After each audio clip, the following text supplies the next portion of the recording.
Private car যেভাবে চালায় ওইভাবেই চালাইতেছি। টোটালে পাওয়ার স্টার্টিং গাড়ি একটা।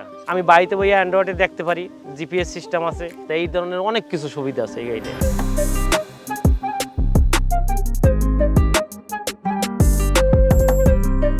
আমার নাম মোহাম্মদ শিমন শরীফ। আমি একটা গাড়ির কোম্পানির প্রতিনিধি, ডিলারশিপ।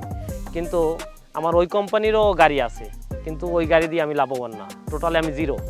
বর্তমানে আমি এই যে পরশুদিন আমার গাড়ি আসছে, ইঞ্জিন নিয়ে গেছি টোটালে যশোর যাই, টোটালি কোথাও পার্টস পাইতেছি না। কিন্তু এই সব ইয়ানমার গাড়ি টোটাল আমি সর্বোচ্চ আমতলি আর সর্বোচ্চ গেলে বরিশাল পর্যন্ত যাইতে হয় আমার পার্টসের জন্য। তাও 1 ঘন্টার ভিতর ফোন দিলে বরিশাল ইঞ্জিনিয়ার পাঠাই দেবে, আমি আমতলি গিয়ে পাইয়ে যাবো। এখন পর্যন্ত আমি এসিআর গাড়িটা খুব সুন্দরভাবে চালাইতেছি। অন্যান্য গাড়ি যেগুলো আছে ওগুলো সম্পূর্ণ আমার মানে অকেজ হয়ে গেছে, কিন্তু এই প্রতি এই গাড়িটা এখন পর্যন্ত আমি একটা নাটও চেঞ্জ করিনি। আমি এই গাড়িটা টোটালে প্রাইভেট কার যেভাবে চালায় ওইভাবেই চালাইতেছি। আর অন্যান্য গাড়ি চালাইলে যেমন মাটি ধান নষ্ট হয়ে যায় কৃষকের, কিন্তু এই গাড়িটা দেখবেন ওই ধরনের কোনো নাই। এটা টোটালে পাওয়ার স্টার্টিং গাড়ি একটা।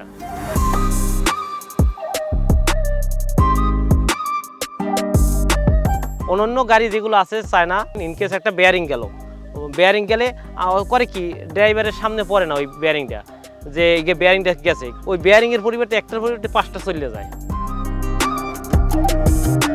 আমি বাড়িতে বইয়া অ্যান্ড্রয়েডে দেখতে পারি, জিপিএস সিস্টেম আছে, গাড়িটা কতটুকু ধান কাটছে, রাস্তায় কতটুকু চলতে আছে, এখন গাড়িটা আমার অফ আছে কিনা, ড্রাইভার চালাইতে আছে কিনা, না বন্ধ আছে, এই অবস্থা। এই ধরনের অনেক কিছু সুবিধা আছে এই গাড়িতে। আমাদের এই চাক্কা এখন দেখতে পাচ্ছেন, ওই যে গাড়ির চাক্কা সম্পূর্ণ হাই করা আছে। আমার এই যে মাঠের আইল আছে, আইলের উপরে যদি কোনো এক চাক্কা উঠতে যায়, গাড়িটা কিন্তু অন্যান্য গাড়ি কিন্তু এইভাবে কাইতেই থাকে, কিন্তু আমার এই গাড়িটা টোটাল লেভেল হয়ে থাকে। গাড়িটা মানে এইভাবে সিস্টেম করা, হাইড্রোলিক সিস্টেম করা।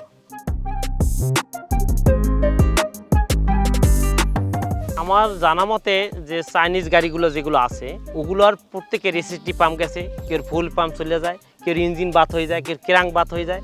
কিন্তু আমার এই যে 700 গাড়িতে আজ পর্যন্ত আমারটাই তো যাই নাই, টোটালে অন্য আমার যারা মানে কলিগ যারা আছে এই হারভেস্টার জগতে যারা ভাইবেরা যারা আছে তাদের মুখেও আমি আজ পর্যন্ত রেজাল্ট পাই নাই যে আমার গাড়িতে এই সমস্যা।